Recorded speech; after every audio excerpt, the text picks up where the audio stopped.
আল্লাহ তাআলা এই পৃথিবী সৃষ্টি করেছেন, প্রয়োজনীয় সব উপকরণ দান করেছেন। বেঁচে থাকার জন্য ধন দৌলত, রিজিক, অলংকার, বিভিন্ন জিনিস দিয়েছেন। এই সব কিছু আমাদের উপকারের জন্য সৃষ্টি করেছেন। আল্লাহর কাছে ফিরে যাওয়ার আগ পর্যন্ত আমাদের সব প্রয়োজন সম্পন্ন করতে হবে। আল্লাহ তাআলা বলেন, তিনি তোমাদের জন্য পৃথিবীকে সুগম করেছেন। অতএব তোমরা তাতে বিচরণ করো এবং তার দেয়া রিজিক আহার করো। তারই কাছে পুনরুজ্জীবিত হবে। সূরা মুলক আয়াত নম্বর 15। তিনি আর বলেন, নবমণ্ডল ভূমণ্ডল উভয়ের মধ্যবর্তী সব কিছু আমি যথাযথভাবেই এবং নির্দিষ্ট সময়ের জন্য সৃষ্টি করেছি। অথচ যে বিষয়ে সতর্ক করা হয়েছে কাফিররা তা থেকে মুখ ফিরিয়ে নেয়।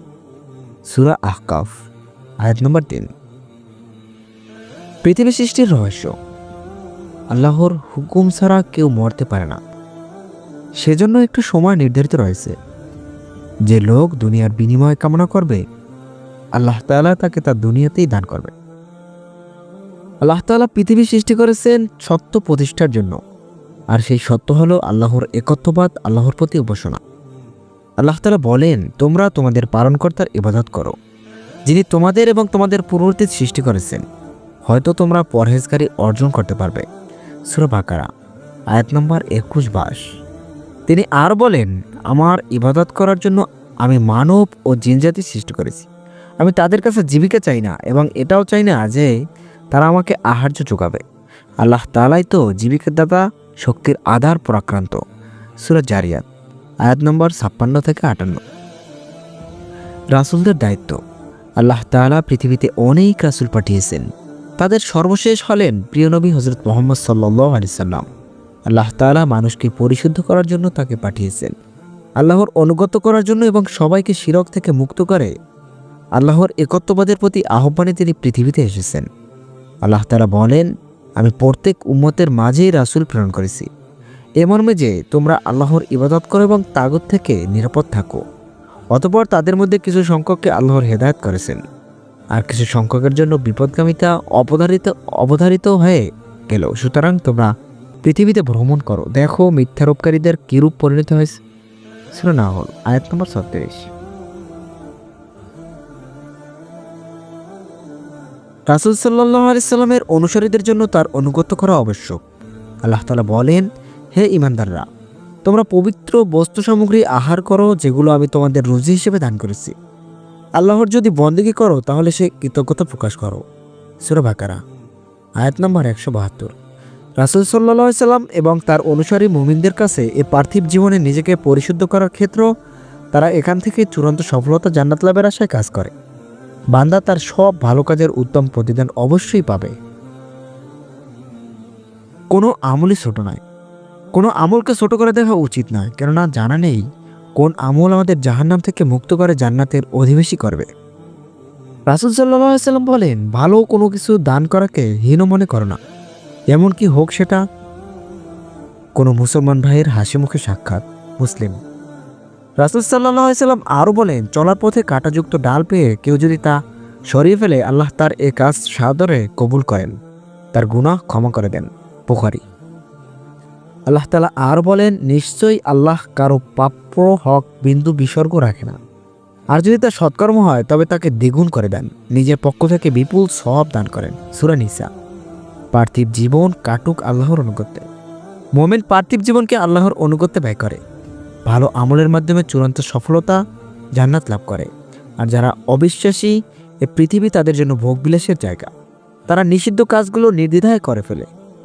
বান্দার জন্য সবচেয়ে বড় অন্যায় হলো আল্লাহর সঙ্গে কাউকে শরীক করা, অর্থাৎ উপাসনা অথবা সাহায্য প্রার্থনা, আল্লাহ ছাড়া অন্য কারো কাছে মাথা নত করা, আল্লাহ ছাড়া অন্য কারো উপর ভরসা করা, প্রয়োজন পূরণে অন্য কারো কাছে প্রার্থনা করা, রিজিক অথবা সাহায্য প্রাপ্তির পর আল্লাহ ছাড়া অন্য কারোকে দাতা হিসেবে বিশ্বাস করা, এগুলোই শিরক।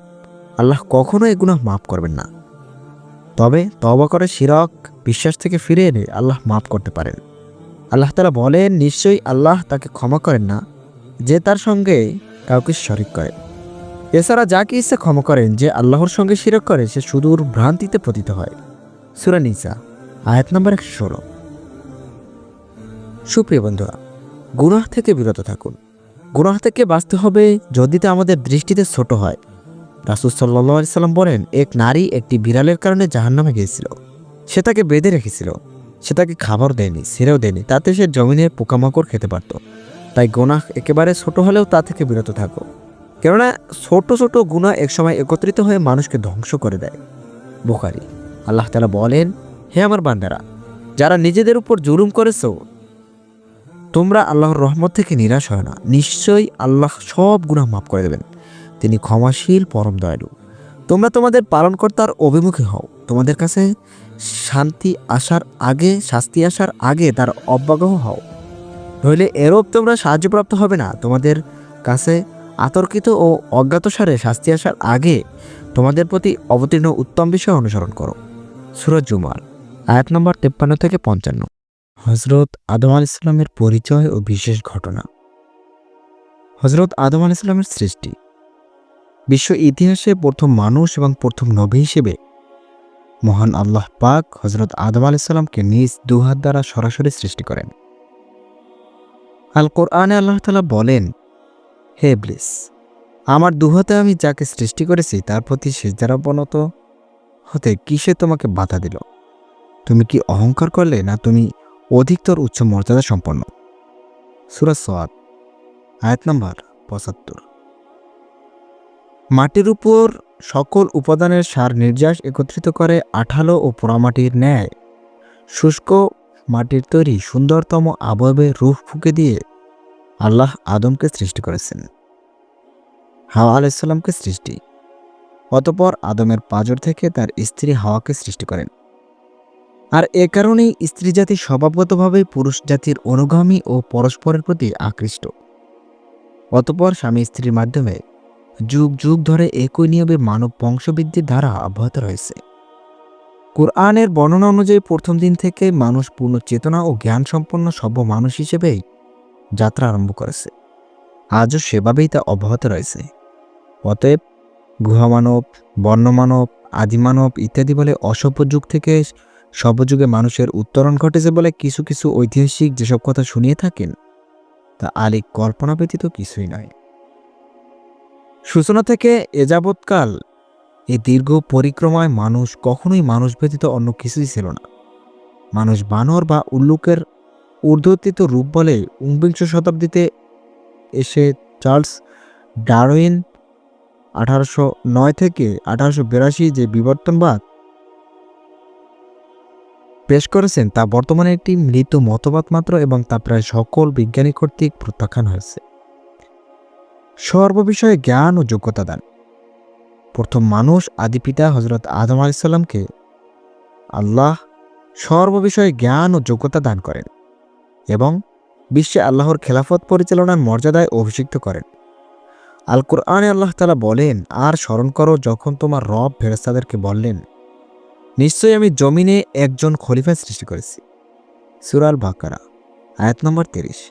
সাথে সাথে সকল সৃষ্ট কে করে দেন মানুষের অনুগত ও সব কিছুর উপরে দেন মানুষের শ্রেষ্ঠত্ব। আল কোরআনে আল্লাহ তাআলা বলেন, আর আমি তো আদম সন্তানদের সম্মানিত করেছি এবং আমি তাদেরকে স্থলে ও সমুদ্রে বাহন দিয়েছি এবং তাদেরকে দিয়েছি উত্তম রিজিক। আর আমি যা সৃষ্টি করেছি তাদের থেকে অনেকের উপর আমি তাদেরকে অনেক মর্যাদা দিয়েছি। সূরা ইসরা আয়াত নম্বর ৭০। আর সে কারণে জিন ফেরেশতা সবাইকে মানুষের মর্যাদার প্রতি সম্মান প্রদর্শনের জন্য আদম আলাইহিস সালামকে সিজদা করার আদেশ দেন।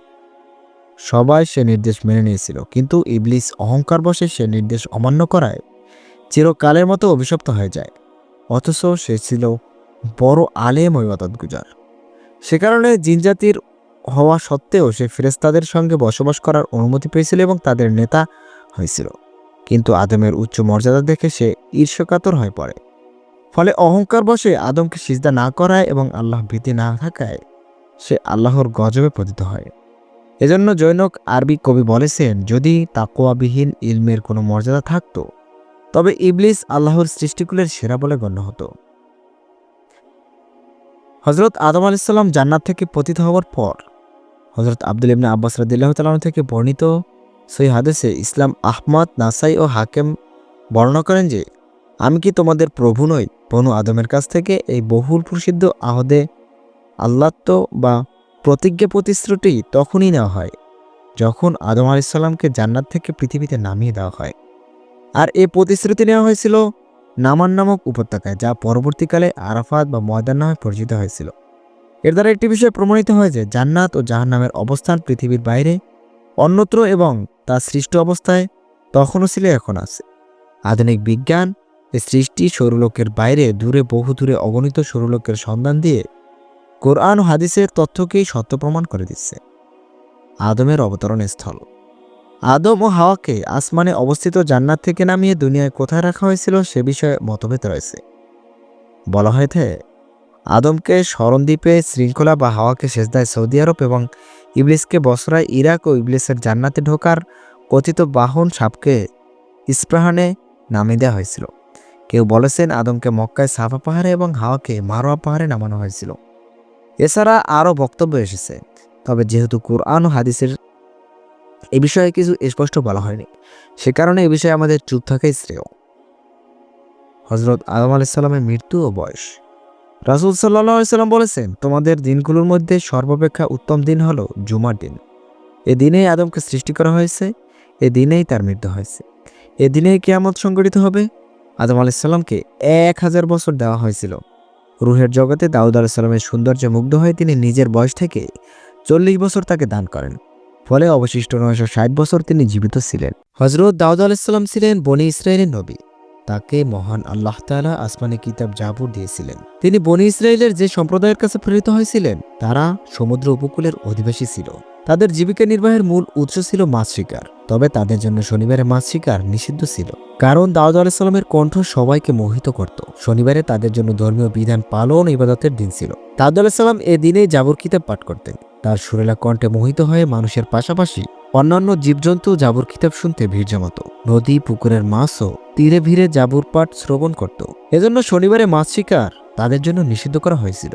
শনিবারে মাছ শিকার নিষিদ্ধের নির্দেশের পর দাউদ আলাইহিস সালামের সম্প্রদায়ের লোকেরা দুই ভাগে বিভক্ত হয়ে গেল। একদল ছিল সৎ ও বিজ্ঞজনেরা, তারা নবীর আদেশ পালন করত এবং শনিবারে মাছ শিকার থেকে বিরত থাকত। অপর দলে ছিল অবাধ্যরা, তারা নবীর সেই আদেশ অমান্য করল। শনিবারে সরাসরি মাছ শিকার না করলেও জাল দিয়ে আটকে ফেলত, রোববারে সেসব মাছ ধরত।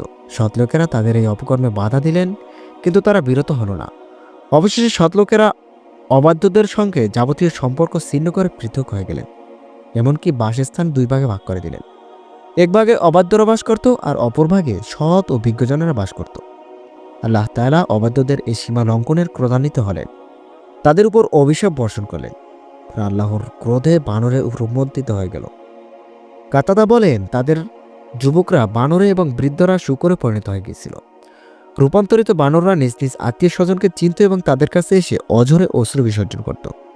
একদিন সৎলোকেরা অবাধ্যদের বস্তিতে অস্বাভাবিক নীরবতা লক্ষ্য করলেন। এরপর সেখানে পৌঁছে দেখলেন যে সবাই বিকৃত হয়ে বানরে রূপান্তরিত হয়ে গেছে। হাদিসে এসেছে, এক সাহাবী একবার রাসূল সাল্লাল্লাহু আলাইহি সাল্লামকে জিজ্ঞেস করলেন, ইয়া রাসূলুল্লাহ, আমাদের যুগের বানর ও শূকরগুলো কি সেই রূপান্তরিত ইহুদি সম্প্রদায়? তিনি বললেন, আল্লাহ তাআলা যখন কোনো সম্প্রদায়কে ধ্বংস করেন অথবা তাদেরকে শাস্তি দিয়ে থাকেন, তখন তিনি তাদের অবশিষ্ট বংশধর রাখেন না। মূলত বানর ও শূকর পৃথিবীতে তাদের পূর্বেও ছিল। মুসলিম হাদিস নাম্বার 2663। পবিত্র কোরআনে আল্লাহ তাআলা এই বিষয়ে বলেন, আর তোমাদের মধ্যে যারা শনিবার সীমা লঙ্ঘন করেছিল তাদেরকে তোমরা নিশ্চিতভাবে জেনেছিলে, ফলে আমি তাদেরকে বলেছিলাম তোমরা ঘৃণিত বানরে পরিণত হও। সূরা বাকারা আয়াত নম্বর 65। ঘটনাটি কখন কোথায় ঘটেছিল? ঘটনাটি কোথায় ঘটেছিল এ ব্যাপারে সুনির্দিষ্ট কোনো তথ্য পবিত্র কোরআনে বর্ণিত নেই। তবে এতটুকু বলা হয়েছে, ঘটনা সাগর উপকূলের এবং সেখানকার বাসিন্দারা মাছ শিকার করে জীবিকা নির্বাহ করতেন। মুফাসসিররা এ ব্যাপারে একাধিক জায়গার কথা বলেছেন। তবে প্রসিদ্ধ মত হলো জায়গাটির নাম আয়লা। লোহিত সাগরের তীরেই এটির অবস্থান। সিনাই থেকে মিশর কিংবা মিশর থেকে মক্কা যাওয়ার পর থেকে বসতিটি দেখা যেত। ইবনে কাসির ফাতহুল বারী। ঘটনার সময়কাল সম্পর্কেও কোরআনে স্পষ্ট কোনো তথ্য নেই। সময়টি খ্রিস্টপূর্ব 1100 সাল বলে ধারণা করা হয়। প্রসিদ্ধি আছে ঘটনাটি দাউদ আলাইহিস সালামের যুগের, তবে এ মত সঠিক বলে মনে করেন না অধিকাংশ মুফাসসির। ইবনে কাসির, তাবারি, ইবনে হাইয়ান ও রাজির মতো মুফাসসিরও এই মতের বিপক্ষে অবস্থান নিয়েছে। তারা মনে করেন ঘটনার সময় আয়লা জনপদে কোনো নবী ছিলেন না, বরং ঘটনাটি ঘটেছিল মুসা আলাইহিস সালাম ও দাউদ আলাইহিস সালামের যুগের মাঝামাঝি সময়। কোরআনের বর্ণনাশৈলী থেকে এ মতের পক্ষে প্রমাণ মেলে। ইবনে কাসির কাসাসুল কোরআন। অবাধ্যতায় যেভাবে জড়িয়েছিল তারা। ঘটনাটি ইসলামের ইতিহাসে আসহাবুস সাবতের গল্পের নামে পরিচিত। আরবি সাবত শব্দের অর্থ শনিবার। আসহাবুস সাবত বলতে তাদের বোঝানো হয় শনিবারে আল্লাহর বিধান লঙ্ঘন করার কারণে যাদের শাস্তি দেওয়া হয়েছিল। মূসা আলাইহিসসালামের আমলে বনি ইসরায়েলকে সাপ্তাহিক ইবাদতের দিন শনিবার নির্ধারণ করা হয়েছিল। এদিনে তাদের উপর বিভিন্ন বিধিনিষেধ আরোপ করা হয়। সেই ধারাবাহিকতায় এদিনে তাদের জন্য সাগর থেকে মাছ ধরাও নিষেধ ছিল। আল্লাহ তাআলা বলেন, তাদের আরও বলেছিলাম শনিবারের সীমা লঙ্ঘন করো না এবং তাদের থেকে দীর্ঘ ওয়াদা নিয়েছিলাম। সূরা নিসা আয়াত নম্বর 154। সাগর উপকূলের জনপদ আল্লাহর প্রায় সব মানুষের মাছ ধরে জীবিকা নির্বাহ করতেন। আল্লাহর বিধান হিসেবে তারা সপ্তাহের বাকি দিনগুলোতে মাছ ধরলেও শনিবারে আল্লাহর ইবাদত করতেন। একসময় আল্লাহ তাদের পরীক্ষায় ফেললেন। শনিবারে মাছ শিকার না করার কারণ দেখা গেল বিপুল পরিমাণ মাছ সমুদ্রের তীরে এসে জড়ো হতে থাকে। ফলে কিছু অবাধ্য মানুষের পক্ষে লোভ সামলানো কঠিন হয়ে পড়ে এবং তারা মাছ ধরতে কৌশলের আশ্রয় নেয়। শুক্রবারে জাল ফেলে বা গর্ত করে রাখতো তারা। শনিবারে মাছ এসে সেই জালে বা গর্তে আটকে গেলে রোববারে এসে তারা তা শিকার করে নিত। পরে দেখা গেল অনেকে শনিবারের প্রকাশে মাছ ধরতে লাগলো। এটি ছিল সরাসরি আল্লাহর বিধানের লঙ্ঘন। পবিত্র কুরআনে আল্লাহ তাআলা বলেন, আর তাদের মদিনায় ইহুদিদের সাগর তীরের লোকজনের ব্যাপারে জিজ্ঞেস করো। যখন তারা শনিবারে সীমা লঙ্ঘন করত, যখন শনিবার পালনের দিন মাছ তাদের সামনে এসে পানিতে ভাসত, তবে সেদিন তারা শনিবার পালন করত না, সেদিন তা তাদের কাছে আসতো না। এভাবেই আমরা তাদের পরীক্ষা করলাম, কারণ তারা অবাধ্যতায় লিপ্ত ছিল। সূরা আরাফ আয়াত নম্বর 163। আল্লাহর আযাব এলো যেভাবে। এ সময় আয়ালার 3 ধরনের লোক ছিল। 1, অবাধ্যতার সঙ্গে যুক্ত। 2, অবাধ্যতার সঙ্গে যুক্ত নয় এবং অবাধ্যদের নিষেধও করত না, বরং নিষেধকারী বাধা দিত না। 3, অবাধ্যতার সঙ্গে যুক্ত নয় এবং অবাধ্যদের নিষেধ করত। এই 3 দলের কথা তুলে ধরে আল্লাহ তাআলা বলেন, আর স্মরণ করো যখন তাদের একদল বলেছিল, আল্লাহ যাদের ধ্বংস করবেন কিংবা কঠোর শাস্তি দেবেন তোমরা তাদের সদুপদেশ দাও কেন? তারা বলেছিল তোমাদের প্রতিপালকের কাছে দায় মুক্তির জন্য এবং যাতে তারা সাবধান হয় এজন্য। সূরা আরাফ আয়াত নম্বর 164। সমাজের ভালো মানুষগুলোর কথা যখন অবাধ্যরা শুনল না, তখন আল্লাহ তাদের প্রতি ভীষণ ক্ষুব্ধ হলেন এবং কঠিন সাজা দিলেন। তাদের বানর ও শূকরে পরিণত করলেন। আল্লাহ তাআলা বলেন, তোমাদের মধ্যে যারা শনিবার সম্পর্কে সীমা লঙ্ঘন করেছিল তাদের তোমরা অবশ্যই চেনো। আমি তাদের বলেছিলাম তোমরা ঘৃণিত বানরে পরিণত হও। সূরা বাকারা আয়াত নম্বর 65। অন্য আয়াতে বলা হয়েছে, বলো আমি কি তোমাদের এর চেয়ে নিকৃষ্ট পরিণামের সংবাদ দেব যা আল্লাহর কাছে আছে, যাকে আল্লাহ লানত করেছেন এবং যার প্রতি ক্রোধান্বিত হয়েছেন, আর যাদের কাউকে তিনি বানর ও কাউকে শূকর বানিয়েছেন। সূরা মায়দা আয়াত নম্বর 60। কিছু আয়াতে শুধু বানর বানানোর কথা এলেও এটি আয়াতে শূকর বানিয়ে দেওয়ার কথা এসেছে। কাতাদা বলেছেন, যাদের যুবকদের বানরে এবং বৃদ্ধদের শূকরে পরিণত করা হয়েছিল, আর শাস্তি পাওয়ার পরও তারা নিজেদের আত্মীয় স্বজনকে চিনত এবং তাদের কাছে এসে অঝোরে কান্না করত। তাফসিরে জাকারিয়া। কুরআনের আয়াত থেকে একথা স্পষ্ট যে যারা অবাধ্যদের উপদেশ দিয়েছিল তারা আল্লাহ তাদের রক্ষা করেছিলেন, আর যারা অবাধ্যতায় লিপ্ত ছিল আল্লাহ তাদের সাজা দিয়েছিলেন। যেমন আল্লাহ তাআলা বলেন, এরপর যে উপদেশ তাদের দেওয়া হয়েছিল তারা যখন তা ভুলে গেল তখন তারা অসৎ কাজ থেকে নিষেধ করত, তাদের আমি উদ্ধার করি, আর যারা অবাধ্যতায় ছিল তাদের আমি কঠোর শাস্তি দেই। সূরা আরাফ আয়াত নম্বর 165। তবে যারা অবাধ্যতায় লিপ্ত হননি আবার নিষেধও করেননি তাদের পরিণতি কী হয়েছিল তা সরাসরি কোরআনের আয়াত থেকে জানা যায় না। মুফাসসিরদের কেউ কেউ তাদের শাস্তিপ্রাপ্তদের অন্তর্ভুক্ত করেছেন, তবে অধিকাংশ মুফাসসিরের মতে আল্লাহ তাদের রক্ষা করেছিলেন। কাসাসুল কোরআন। একালের বানর শূকর কি ইহুদিদের বংশধর? সুপ্রিয় বন্ধুরা, অনেকে মনে করেন একালের বানর শূকর বনী ইসরায়েলের সেই শাস্তিপ্রাপ্ত লোকজনের বংশধর। এ ধারণা কঠিন, সঠিক নয়, কারণ শাস্তি পাওয়ার 3য় দিনেই তাদের সবার মৃত্যু হয়েছিল এবং তারা পৃথিবীতে বংশবিস্তার করেনি। কাসাসুল কোরআন। এক সাহাবী মহানবী সাল্লাল্লাহু আলাইহি সাল্লামকে জিজ্ঞেস করলেন, হে আল্লাহর রাসূল, একালের বানর শূকরগুলো কি সেই রূপান্তরিত ইহুদিদের বংশধর? তিনি বললেন, আল্লাহ তাআলা যখন কোনো জাতিকে ধ্বংস করেন বা আযাব দেন তখন তাদের বংশ পৃথিবীতে বাকি রাখেন না। মূলত বানর শূকর তাদের আগ থেকেই ছিল। মুসলিম 2663। কিয়ামতের আগে মানুষ কি বানর শূকরে পরিণত হবে? বুখারী শরীফের এক হাদিসে কিয়ামতের আগে কিছু মানুষকে বানর ও শূকরে পরিণত হবার হুঁশিয়ারি এসেছে। এটিতে হাদিস বিশারদরা কিয়ামতের অন্যতম আলামত হিসেবে উল্লেখ করেছে। মহানবী সাল্লাল্লাহু আলাইহি সাল্লাম বলেছেন, আমার উম্মতদের মধ্যে এমন কিছু দল সৃষ্টি হবে যারা ব্যভিচার, রেশমি কাপড়, মদ ও বাদ্যযন্ত্র হালাল মনে করবে। একইভাবে এমন কিছু দল থাকবে যারা পাহাড়ের পাদদেশে বসবাস করবে। বিকেলবেলায় যখন তারা পশুর পাল নিয়ে ফিরবে, তখন তাদের কাছে কোনো অভাবী ভিক্ষুক গেলে বলবে, আগামীকাল সকালে এসো। এদিকে রাতের আধারেই আল্লাহ তাদের ধ্বংস করবেন, পাহাড় ধসিয়ে দেবেন, আর বাকিদের কিয়ামত পর্যন্ত বানর ও শূকর বানিয়ে রাখবেন। বুখারী 5590। গল্প থেকে শিক্ষা। আসহাবুস সাবতের গল্প থেকে আমাদের জন্য শেখার অনেক উপাদান রয়েছে। এখানে 4টি তুলে ধরা হলো। 1. সৎ কাজের আদেশ দেওয়া এবং অসৎ কাজে নিষেধ করা ইসলামে অত্যন্ত গুরুত্বপূর্ণ দায়িত্ব। সমাজে কেউ অন্যায় করলে তাকে নিবৃত্ত করার সাধ্যমতো চেষ্টা করার নির্দেশ দেয় ইসলাম। এই মহান দায়িত্ব পালন না করলে সমাজের সবাইকে আল্লাহর শাস্তির সম্মুখে পড়তে হবে। নাম্বার 2. আল্লাহ যা আদেশ করেছেন তা নিষ্ঠার সঙ্গে পালন করা জরুরি। কোনো প্রকার কৌশল, বাহানা বা প্রতারণার আশ্রয় নিয়ে তা এড়িয়ে যাওয়ার চেষ্টা করা নিষেধ। মহানবী সাল্লাল্লাহু আলাইহি সাল্লাম বলেছেন, ইহুদিরা যে গুনাহগুলো করেছিল তোমরা তা করিও না, এতে তোমরা তাদের মতো হারাম বিষয় কৌশল করে হালাল করে ফেলবে। ইবনে কাসির। নাম্বার 3. বিকৃতির শাস্তি আল্লাহ বিকৃতির মাধ্যমেই দেন। তারা মহান আল্লাহর বিধান বিকৃত করেছিল, আল্লাহ তাদের আকৃতি বিকৃত করে বানর বানিয়ে দেন। নাম্বার 4. আল্লাহ কোনো বিধান আবশ্যক করে দিলে সেই বিধানের পেছনের কারণ না খুঁজে তা পালন করাই বান্দার জন্য কর্তব্য। হযরত সুলাইমান আলাইহিস সালাম ছিলেন একজন প্রসিদ্ধ নবী।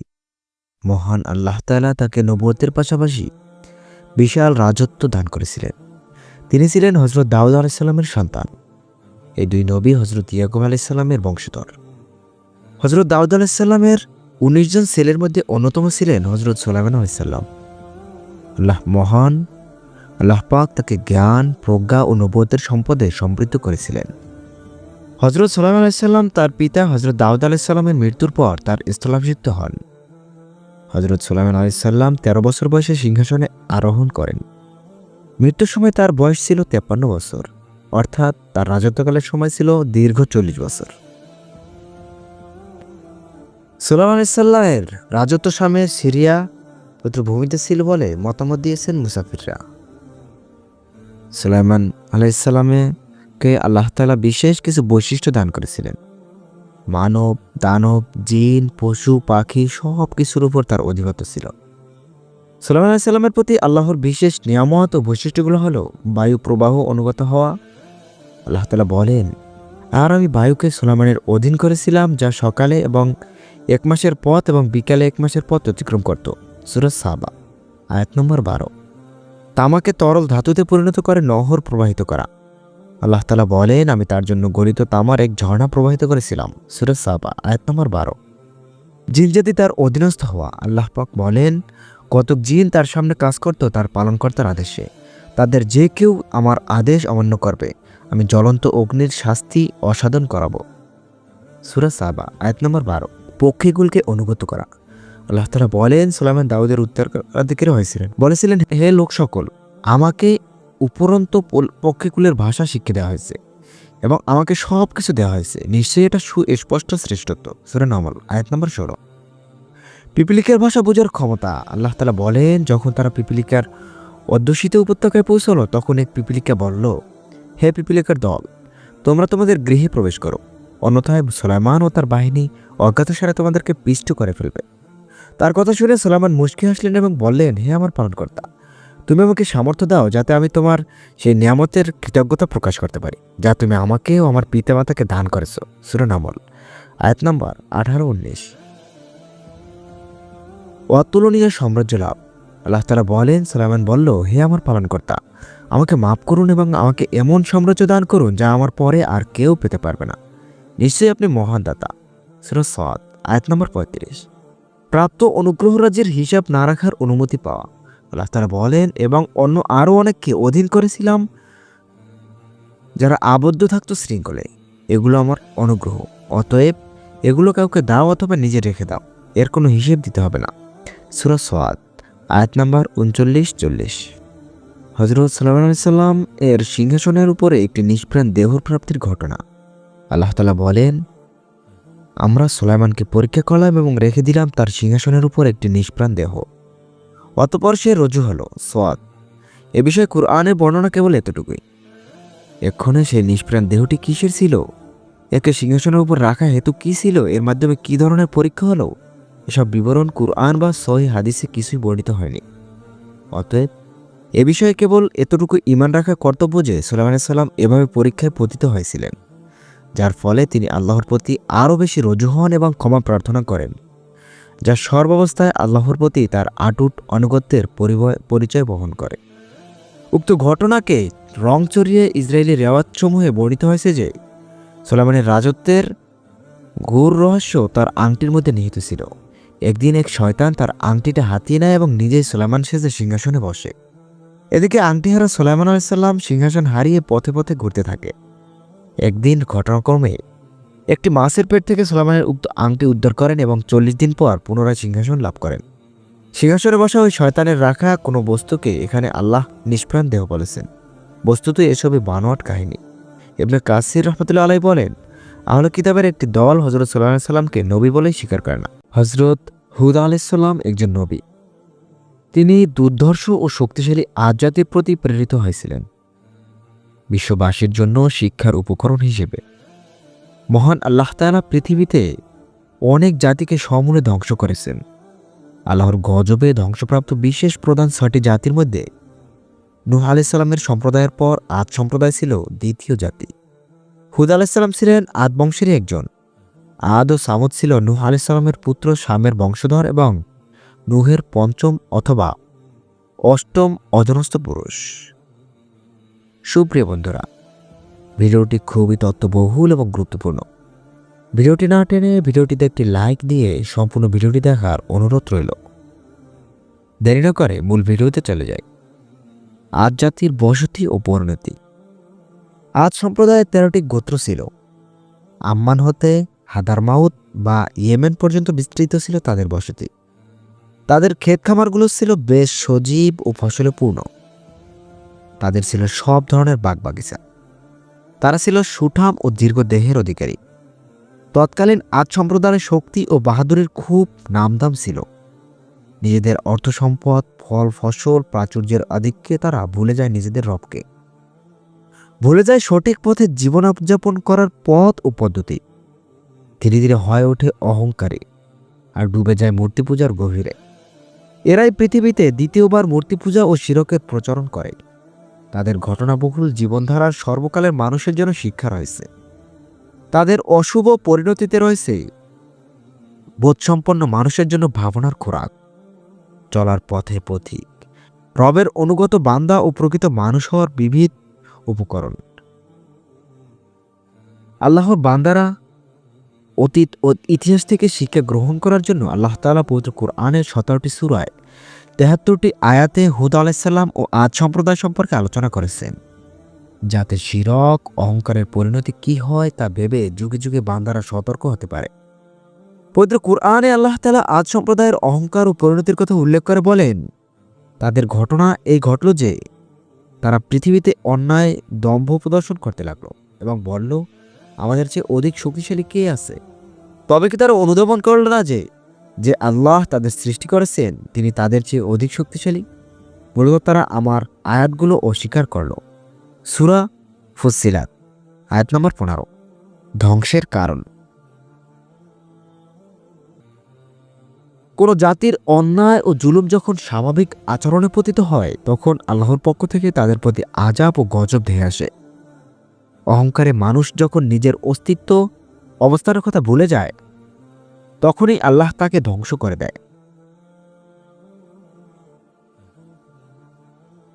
যেসব কারণে হুদ আলাইহিস সালামের উম্মত আদ জাতি ধ্বংস হয়েছিল তা এই ভিডিওতে তুলে ধরা হলো। নাম্বার 1, আদ সম্প্রদায় তাদের প্রতি প্রেরিত আল্লাহর নবীকে মিথ্যা প্রতিপন্ন করেছিল, নবীর দাওয়াত গ্রহণ করেনি, নিজেদের মনগড়া পথেই অবিচল ছিল। নাম্বার 2, তাদের প্রতি আল্লাহ তাআলার অনুগ্রহগুলোকে তারা অবমূল্যায়ন করেছিল, যার ফলে তারা আল্লাহর অনুগত হতে বিমুখ হয়ে শয়তানের অনুগত বরণ করে স্বেচ্ছাচারী হয়ে উঠেছিল। নাম্বার 3, আল্লাহর নিয়ামত রাজিকে নিজেদের জন্য চিরস্থায়ী ভেবেছিল তথা দুনিয়ার জীবনকে একমাত্র জীবন ভেবে আখিরাতকে অস্বীকার করেছিল। নাম্বার 4, আল্লাহর গজব থেকে বাঁচার জন্য বিভিন্ন কল্পিত উপাস্যের অসিলাধারে পূজা আর্চনা শুরু করেছিল। একত্ববাদকে গ্রহণ না করে বহুত্ববাদকে গ্রহণ করে শিরকে লিপ্ত ছিল। নাম্বার 5, তারা আল্লাহকে বিশ্বাস করত কিন্তু আল্লাহর গজব থেকে নির্ভীক ছিল।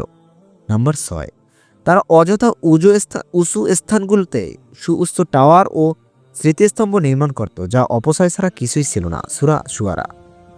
নাম্বার ৭, তারা বড় বড় প্রাসাদ নির্মাণ করত এবং ভাবত যেন তারা পৃথিবীতে চিরকাল বসবাস করবে। নাম্বার ৮, তারা দুর্বলদের উপর নিষ্ঠুরভাবে আঘাত করত এবং মানুষের উপর অবর্বনীয় নির্যাতন চালাত। তুফান দিয়ে শাস্তি। আল্লাহ তাআলা আদ জাতির প্রতি অনুগ্রহের দুয়ার খুলে দিয়েছিলেন, কিন্তু তাদের বক্র বুদ্ধির কারণে তাদের নিয়ামতই তাদের জন্য কাল হয়ে দাঁড়ায়। ফলে তারা নিজেরা পথভ্রষ্ট হয়েছিল এবং অন্যকে পথভ্রষ্ট করেছিল।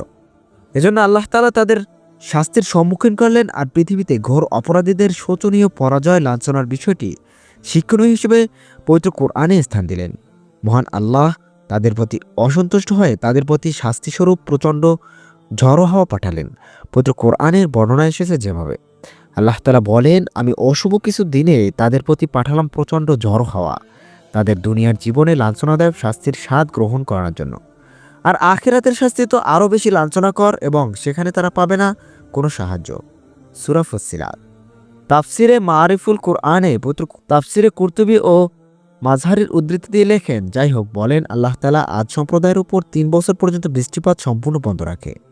সে সময় শুধু প্রবল শুষ্ক বাতাস প্রবাহিত হতো। অবশেষে ৮ দিন ও সারা ৭ রাত পর্যন্ত উপরজীব তুফান চলতে থাকে। অনাবৃষ্টি আল্লাহর গজব। বৃষ্টি আল্লাহর রহমত, খরা বা অনাবৃষ্টি আল্লাহর গজব। যখন অনাবৃষ্টি ও গরম বাতাস বইতে থাকবে তখন বেশি বেশি ইস্তেগফার করা মুমিনের বৈশিষ্ট্য। জাবের ইবনে আব্দুল্লাহ রাদিয়াল্লাহু তাআলা আনহু বলেন, আল্লাহ তাআলা কোনো সম্প্রদায়ের মঙ্গল চাইলে তাদের উপর বৃষ্টি বর্ষণ করেন। পক্ষান্তরে আল্লাহ তাআলা কোনো জাতিকে বিপদগ্রস্ত করতে চাইলে তাদের উপর বৃষ্টিপাত বন্ধ করে দেন এবং প্রবল বাতাস প্রবাহিত হতে থাকে। তাফসিরে মারিফুল কোরআন, সূরা ফুসসিলাত, আয়াত নম্বর ১৬। আদ সম্প্রদায়কে আল্লাহ তাআলা প্রথম একটানা ৩ বছর অনাবৃষ্টি অতঃপর দীর্ঘ ৮ দিন তুফানের মাধ্যমে আযাবে পতিত করে দেন, ধ্বংস করেছিলেন।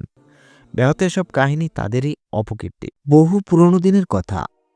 এক কিশোর ছিল, ইতিহাস থেকে জানা যায় তার নাম রামসেস কামুস।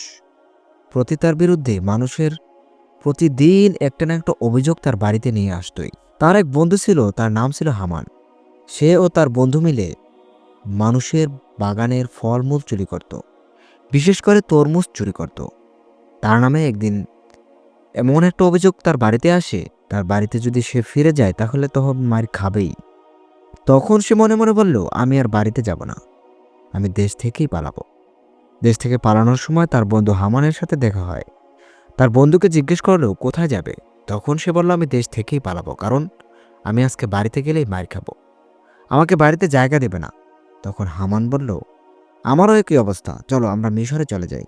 তারা ভয়ে ভয়ে মিশরের বর্ডার পার হলো। তারা হাঁটতে হাঁটতে ক্লান্ত হয়ে গেল। তখন তারা বলল, আমাদেরও খিদে পেয়েছে, খাবার কোথায় পাবো? তখন সামান্য হঠাৎ করে বলল, বন্ধু, সামনে একটা তরমুজের ক্ষেত দেখা যায়, চলো তরমুজ ক্ষেতের মালিকের কাছে দেখি তরমুজ দেয় কিনা। তারা জমির মালিককে বলল, চাচা, আমরা ভিন্ন দেশ থেকে এসেছি, এই দেশের কিছু চিনি না, আমাদের খিদে পেয়েছে, একটা তরমুজ দেবেন? জমির মালিক বলল, দিতে পারি, তবে প্রতিটা তরমুজ গাছে খেতে দিতে হবে। যদি ঢেলে দাও তাহলে আমি তোমাদের তরমুজ দেব। তারা রাজি হয়ে গেল এবং তরমুজ গাছের গোড়ায় পানি ঢেলে দিল। এরপর জমির মালিক তাদেরকে তরমুজ দিল, তারা তরমুজ খেলো। এরপর তারা জমির মালিককে বলল, চাচা, আমাদের কাজের দরকার, আমাদেরকে কাজ দিবেন? জমির মালিক ভাবলো, তরমুজ বিক্রি করার জন্য লোক দরকার, আমি তোমাদের কাজ দেব, এর বিনিময়ে খাবার দেব। তারা রাজি হয়ে গেল। তারা রাজি হওয়ার পর তারা তরমুজ বিক্রি শুরু করলো। তরমুজ বিক্রি করতে গিয়ে দেখলো, পিস হিসেবে তরমুজ বিক্রি করলে খুবই কম দাম পাওয়া যায়। তাই তারা হামান এবং রামেসিস দুজনে মিলে বুদ্ধি করলো তরমুজ কিভাবে বেশি দামে বিক্রি করা যায়। তাই তারা তরমুজকে মেপে বিক্রি করার সিদ্ধান্ত নিল। মেপে যখন বিক্রি করে তখন দেখলো অনেক লাভ। তাই দুজনে মিলে তরমুজ মেপে বিক্রি করা শুরু করলো। এদিকে মহাপ্লাবনের পর বহুকাল অতিবাহিত হয়েছে, নূহের বংশ বৃদ্ধি পেয়েছে। এই বংশে একজন পরম ধার্মিক লোক জন্মগ্রহণ করেছে, তার নাম ইসরাইল। যিনি যে দেশে বাস করতেন তার নাম কেনান। মিশরের বাদশাহ ফ্রাউন তাকে মিশরে এসে বাস করার আমন্ত্রণ করলেন। তিনি ইসরায়েলকে যথেষ্ট প্রীতির চোখে দেখতেন। ফ্রাউন কালক্রমে পরলোক গমন করলে অপর একজন ফ্রাউন সিংহাসন উপবেশ করল। সুপ্রিয় বন্ধুরা, এখানে ওই যে তরমুজ ব্যবসায়ী ফ্রাউন যখন ব্যবসা করতে করতে অনেক টাকা হলো, এক পর্যায়ে সে এই রাজ্যের উজির পদে নিয়োগ হলো। এবং উজির হয়ে খুব সুন্দর ভালো ভালো কাজ করত। আর ওই যে হামান, হামান ছিল একটা কবরের দারোয়ান, সে কবরের দারোয়ানগিরি করত। এর পরের গল্প। ফ্রাউন কোনো লোকের নাম নয়, মিশরের বাদশাদিগকে ফ্রাউন বলা হতো। উহা পদবী যাই হোক, পরের এই ফ্রাউন অত্যাচারী ছিলেন। তিনি পূর্ববর্তী ফ্রাউনের একজন উজির ছিলেন। প্রথমে তিনি খুব সৎভাবে লোক নিছিলেন, নানা রকমের প্রজাদের উপকার করতেন। কোনো বৎসর অজন্ম হলে তিনি নানা রকম কৌশল করে প্রজাদের খাজনা মকুব করবার বা শোধ করবার ব্যবস্থা করতেন। যদি রাজ্যে কখনো দুর্ভিক্ষ দেখা দিত, তাহলে তিনি বাদশাহের ধনাগার থেকে কৌশলে অর্থ বের করে নিজেও খেতেন এবং গরিব প্রজাদিগকে অনাহারের কবল থেকে রক্ষা করতেন। মানে ভালো কাজ করতেন উপরে উপরে, কিন্তু বাড়ি করতেন নিজের টাকায়। আর এজন্যই প্রজারা তাকে খুব বেশি সম্মান ও ভক্তি করত। ফ্রাউন গত হলে মিশরের দেশের লোকেরা তাকেই তাদের বাদশাহ নিযুক্ত করলেন। কিন্তু বাদশাহ হবার পর তার মনের অবস্থা যেন অমূল পরিবর্তিত হয়ে নিজের আগের রূপ হয়ে গেল। তিনি ইসরায়েল ও তার বংশধরগণের উপর অত্যাচার আরম্ভ করলেন। তিনি অনেক দেশ জয় করে তার রাজ্যে আরও বৃদ্ধি করলেন। চারিদিক থেকে রাজস্ব উপঢৌকনে এসে তার ধনাগার পূর্ণ হতে লাগল। সাধারণ ব্যক্তি সহসা বিত্তশালী হলে তার মনে অহংকার জন্মে এবং তারা নানা কুপরামর্শদাতাও জোটে। সুতরাং ফ্রাউনের এমন হিতৈষী বন্ধুর অভাব ঘটল না।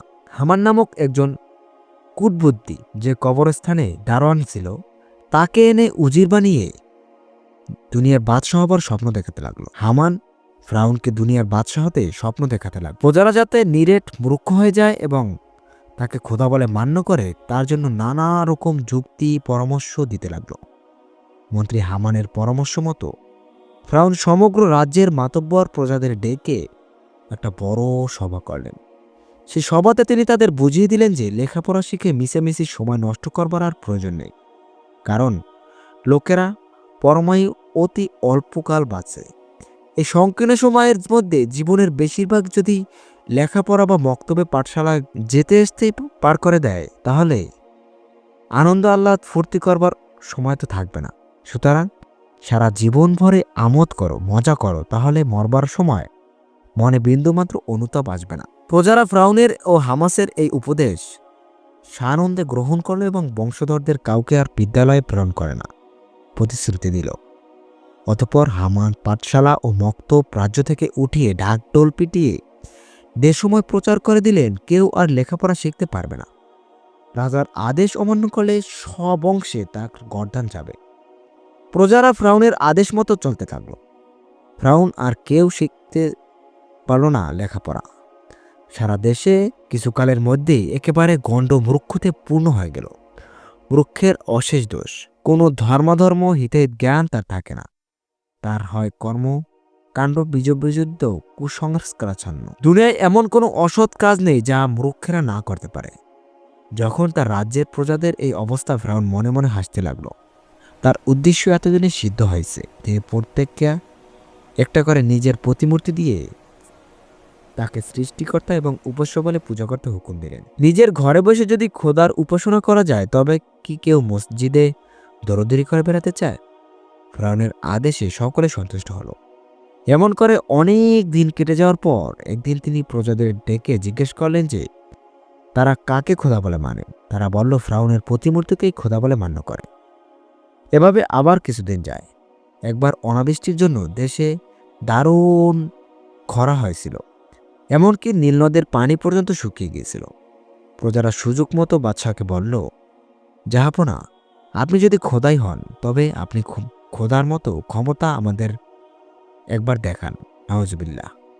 এবার বৃষ্টির অভাবে নীলনদ পর্যন্ত শুকিয়ে গেছে এবং মাঠের সমস্ত ফসল পুড়ে গেছে। আপনি নীলনদ পানিতে পূর্ণ করে আমাদের ফসল রক্ষা করে দেবার ব্যবস্থা করে দিন। এবার ফ্রাউন তো পড়ল মহা বিপদে। চিন্তা করতে লাগলেন কি করা যায়। সারাদিন কেটে গেল। তারপর সন্ধ্যা হয়ে এলো। গভীর রাতে একাকী ঘোড়ায় চড়ে রাজধানী থেকে বেরিয়ে পড়লেন। শহর থেকে ময়দান পার হয়ে গ্রাম, গ্রাম পার হয়ে এক ভীষণ জঙ্গলের মধ্যে প্রবেশ করলেন। সেখানে ছিল এক মস্ত বড় কূপ।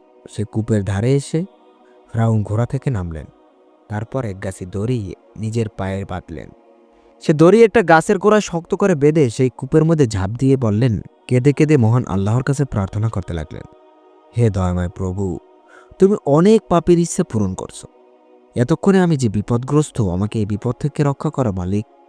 এবারের মতো তুমি আমাকে মান বাঁচাও, তা না হলে আমি রাত্রি প্রদাহাতে আর কারো কাছে মুখ দেখাতে পারবো না। পরকালে তুমি আমাকে যে শাস্তি হয় দিও। এমন সময় তিনি শুনতে পেলেন উপর থেকে কে যেন বলছেন, ফ্রাউন, তোমার ইচ্ছা পূর্ণ হবে, নীলনদ তোমার আদেশ মতো চলবে। এই দৈববাণী শুনে ফ্রাউন আনন্দে অধীর হয়ে কূপ থেকে উঠে রাজধানীর দিকে ঘোড়া ছুটিয়ে দিলেন। রাত্রি প্রভাত হতে না হতেই প্রজারা প্রসাদের সম্মুখে এসে সমবেত হতে লাগলো। ফ্রাউন তাদের সঙ্গে নিয়ে নীলনদের কাছে এসে হাজির হলেন। চিৎকার করে বললেন, নীলনদ পানিতে পূর্ণ হয়ে থাকো। কথা শেষ হতে না হতেই শুষ্ক নদীর তটভূমি জোয়ারের পানিতে ভরে উঠল। দিগন্ত বিস্তৃত শস্যক্ষেত পানিতে পরিপ্লুত হয়ে গেল। প্রজারা রেগে ক্ষুব্ধ হয়ে অভিযোগ করল, জাহাপনা, জমে জমা ডুবে গিয়ে ফসল নষ্ট হয়ে যাবার মতো হলো। হুজুর, আমাদের জমির পানি একটু কমিয়ে দেওয়ার ব্যবস্থা করুন। ফ্রাউন তাদের প্রার্থনার মতো নীলনদকে আদেশ করলেন। পানি সরে গেল। প্রজারা খুশি হয়ে তাকে খোদা বলে বিশ্বাস করে নিল। এরা কপতি শ্রেণীর লোক, কিন্তু বনি ইসরায়েল নামের অপর এক শ্রেণীর লোক ছিল। তারা তাকে কোনো ক্রমেই খোদা বলে স্বীকার করল না।